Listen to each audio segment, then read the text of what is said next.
Hari ini kita melihat berarti bagaimana kita memelihara persatuan dalam tubuh Kristus.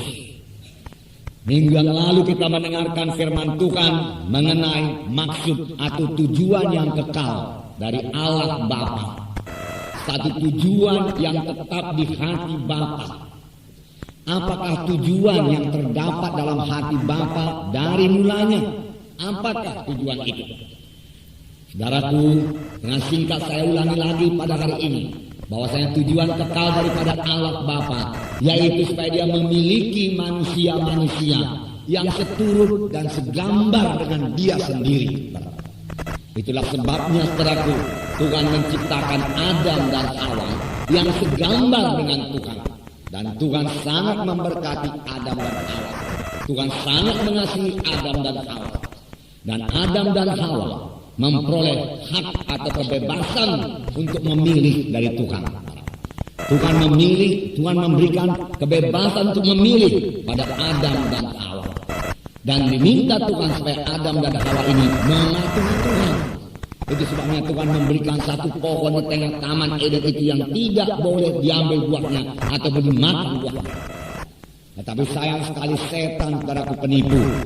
Setan berkata, Adam, Hawa, engkau tidak akan mati. Daripada ketika engkau makan buah batang kayu itu, engkau akan menjadi sama dengan Allah. Tidak pernah manusia ini sama dengan Allah. Tapi Hawa tertipu. Manusia jatuh kepada dosa dan kehilangan kemuliaan Allah. Kehilangan gambar dan teladan Tuhan yang mulia itu. Setelah Adam dan Hawa jatuh kepada dosa, Tuhan tidak berhenti dengan rencananya. Tuhan, kita adalah Tuhan yang Maha Kuasa. Dia Tuhan yang sanggup menjadikan segala sesuatu. Walaupun saudaraku, kelihatannya rencana itu sudah dibendung saudaraku, Dia tidak berhenti. Dia sudah siap dengan anugerahnya untuk memulihkan kembali manusia itu kepada gambar dan teladan Tuhan. Untuk ini saudaraku perlu pengorbanan. Itulah sebabnya Bapa di sorga mengirimkan anaknya yang tunggal yaitu Yesus Kristus menjadi manusia. Manusia semua sudah jatuh kepada dosa dan kurang kemuliaan Allah. Dan akibat daripada dosa itu jadilah keberatan kepada manusia ini. Jadilah kesusahan kepada manusia ini. Yang dari mulanya bukan kehendak Tuhan. Tuhan menghendaki Adam dan Hawa bahagia. Tuhan menghendaki Adam dan Hawa sehat. Tuhan menghendaki Adam dan Hawa hidup dalam kelimpahan. Demikian juga semua keturunan Adam dan Hawa. Pada mula pertama Tuhan menciptakan Adam dan Hawa, Tuhan berkata, berkembang biaklah, penuhilah bumi ini, dan taklukkanlah isinya. Dari mulanya Tuhan menghendaki manusia itu berkuasa. Tetapi itu tidak kejadian karena dosa. Memang dosa merusak manusia ini. Dosa memisahkan kita daripada Tuhan. Dosa saudaraku menghilangkan kemuliaan Tuhan dalam kita. Tetapi Tuhan tidak meninggalkan manusia begitu saja. Dia sangat mengasihi manusia ini. Tuhan tahu rencananya pasti jadi. Tetapi sesuatu harus diperbuat oleh Bapa di sorga, yaitu menebus manusia ini dari dosa. Itulah sebabnya Dia mengirimkan anaknya yang tunggal Yesus Kristus turun ke dunia ini untuk menebus kita yang berdosa ini, supaya kita yang sudah kehilangan kemuliaan Allah itu dapat kembali lagi memilikinya. Saudara yang kekasih dalam nama Yesus, bagaimanakah Tuhan melaksanakannya? Allah kita itu Allah yang adil, Allah kita itu Allah yang suci. Maka keadilan Tuhan menuntut supaya tiap-tiap dosa mesti dihukum.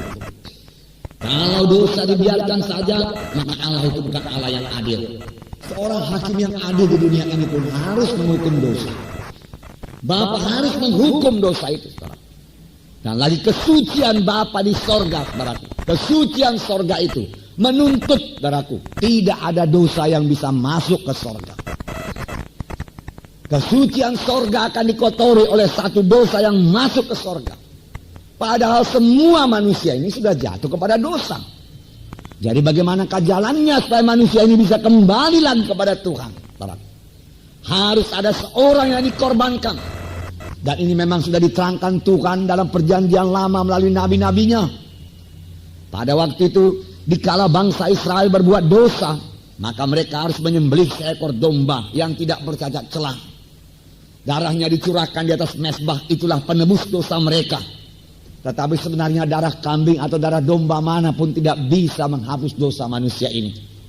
Itu hanyalah lambang daripada darah Yesus. Karena hanya darah Yesuslah satu-satunya yang bisa menyucikan kita dari segala dosa kita, saudaraku.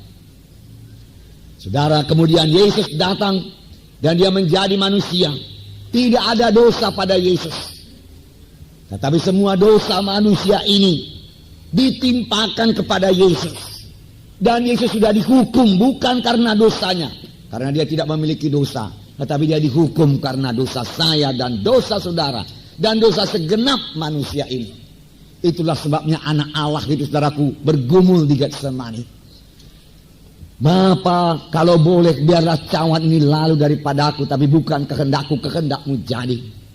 Sebenarnya Yesus berkata, Bapa, kalau ada jalan yang lain supaya manusia ini bisa selamat dan sampai ke sorga, marilah kita tempuh jalan itu. Janganlah aku menanggung dosa yang begini keji dari seluruh manusia ini. Tetapi Bapa berkata, tidak ada jalan lain, anakku. Kalau engkau tidak memikul dosa manusia, semua manusia akan ke neraka. 3 kali Yesus berdoa. Pada kali yang ketiga Tuhan berkata, jikalau tidak ada jalan lain Bapa, melainkan aku harus menanggungnya juga, biarlah ku tanggung semua dosa manusia. Lalu dia minum cawan itu, saudaraku, cawan dosa manusia. Mulai saat itu Yesus ditangkap. Tentara imam-imam datang dan menangkap Tuhan Yesus. Petrus mencoba membela Yesus dengan mengangkat pedangnya dan memarah hamba imam besar. Jatuh daun telinganya. Tetapi Yesus berkata, hai Petrus, sarungkan pedangmu. Apa engkau pikir aku tidak bisa memanggil sekarang ini juga 12 legion tentara malaikat untuk membebaskan kita? Tetapi kalau aku panggil tentara malaikat, bagaimanakah bisa manusia ini ditebus dari dosanya? Tidak ada yang menebus manusia ini dari dosanya. Sarungkan pedangmu, Petrus.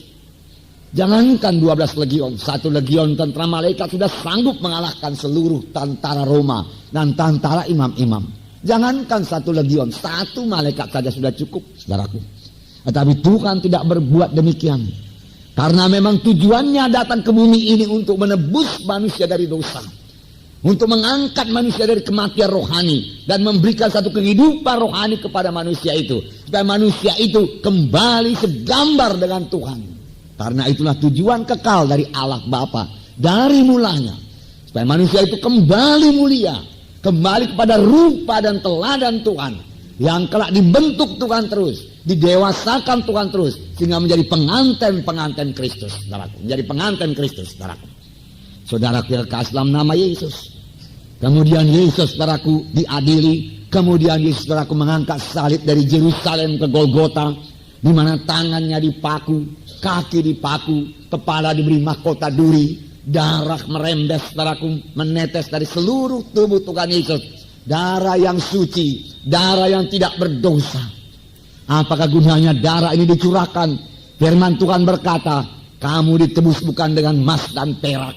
Emas dan perak tidak bisa menebus kita berapapun banyaknya.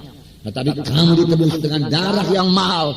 Darah anak domba atau darah Yesus yang tidak bercacat, tidak bercelah. Yaitu darah Yesus menebus kita. Dan firman Tuhan berkata dalam 2 Korintus 5:21, Yesus telah dijadikan dosa supaya kamu jadi kebenaran di hadapan Tuhan. Inilah berita Injil, saudaraku. Sebab pada waktu Yesus di kayu salib, saudaraku, terjadi perpisahan dengan Allah Bapa.